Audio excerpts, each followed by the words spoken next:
When you heard the news, when they came to your door, can you describe the emotion? Describe how you felt hearing about it for the Yeah, first time? I was stunned. I really was. When I saw them standing at my door and it's almost midnight, I was in shock. It really was. It's almost like being told all over again that Christie had passed away. But then it's like, oh wow, this is really true. Now they've recovered her remains. Oh my goodness. And it was. I think how I really felt was the walls of protection went up because there have been so many leads off and on throughout this 14 years, and I didn't want to get my hopes up. I wanted to know, are you sure? Are you sure? And yes, we're sure. But, So much false hope over the last 15 years absolutely, with a all lot. these searches and the pain that it must have been to wait so long. And even though you believe, maybe justice has been served in whatever way it can be, even though when you take a person's life, you can't really get full justice for that. Right. Um, Not having your daughter, what was that like 15 years? Torment, sheer torment. You learn to move forward, and especially with the support that I had, I was able to do that. But you're not 100%. That torment is always in the back of your mind, and as a mom, you're always, wondering and feeling like you should be out there searching, and there's not a credible lead, so you don't do that. But it's just really difficult. How do you plan to continue to remember and honor your daughter? I want to live the very best life that I can and to be support to other families that unfortunately are walking this same journey. And then also to work with the law enforcement and continue to share all the details about this case from a victim's perspective so that we can always be improving and leveraging all of our learnings. Did you have any frustration that the area that had been searched was where she had been all along? I didn't have frustration because I understand the technology. There's been so many technology enhancements that we just didn't have back in 2005. And it was like looking for a needle in a haystack, to try and focus in on Garcia's property. They did a thorough job in the very beginning. I mean, I from a periphery, I was able to, understand what they were doing, and between dogs and helicopters and everything that you could imagine available to you in 2005. But this truly, um, I think, is an example of how important it is to stay with the case, regardless of how many years, because technology changes. And Placer County leveraged those changes, and it resulted in finding Christie. Did they tell you whether or not they believe she was there the entire time, No, or whether or not they no. have any idea? No, and I think that's another factor that's really important. Placer County never gave us false hope.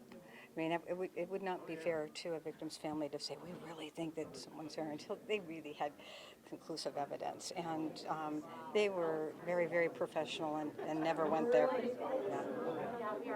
Yeah. The person who did this, anything to say for him? No words. No words. He should be in jail for the rest of his life. Absolutely. Regardless of his age, regardless of any medical condition, he is where he is supposed to be. Placer County and many, many, many people have invested tremendous, tremendous hours on this case, tremendous dollars on this case. He is absolutely where he should be.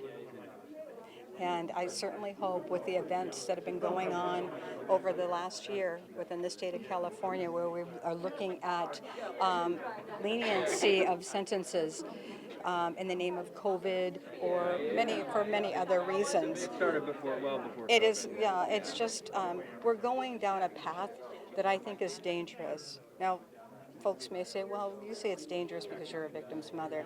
No, I say it's dangerous because of the fact that if we really look at this case and look at the behavior of Mario Garcia, This goes all the way back to a case where a victim by the name of Wendy Ward was kidnapped and raped.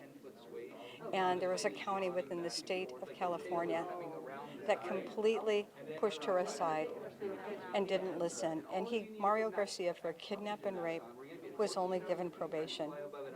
I believe to this day that if that case had been worked the way that it should have, along with another case in which he drove a victim, allegedly drove a victim, and her mother into the Oakland estuary, who lost their lives, if those cases had not been dismissed, I believe my daughter would be alive today, because Mario Garcia would have been convicted and put away a long time ago. And it hurts deeply and scares me for other potential victims that we are going down this path, that we're dismissing all that we learned from 1970s and all that. Look we had an opportunity to convict this man and put him away for kidnap and rape, and we dismissed that poor victim. And he went on and on and on. The behavior didn't change. And now we think that because of COVID or because of dollars, that these folks can be rehabilitated. How many more lives have to be lost for us to wake up? Why are we doing this? Why are we just ignoring the facts?